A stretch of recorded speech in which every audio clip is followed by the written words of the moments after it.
ಮೀಸಲಂತೆ ನಾಯಿಗೂ ಹೀನವಾದೆನಾ. ಮಾಳಿಗೆಗೆ ಒಂದು ಬೆಕ್ಕು ಕಾವಲಂತೆ ಬೆಕ್ಕಿಗೂ ನಿತ್ಯ ಹಾಲು ತುಪ್ಪವಂತೆ ಬೆಕ್ಕಿಗಿಂತ ಕೆಟ್ಟ ಶಕುನನಾ.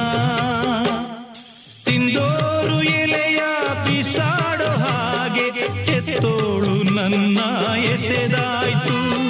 ಸತ್ತೋರ ಎಡೆಯ ಕಾಗೆಗೆ ಇರಿಸಿ ಕೆತ್ತೋರ ಕೂಗಿ ಕರೆದಾಯ್ತು. ಉತ್ತರ ಇಲ್ಲ, ಪ್ರಶ್ನೆಯೇ ಇಲ್ಲ, ಕೇಳೋ ದೇವನೇ.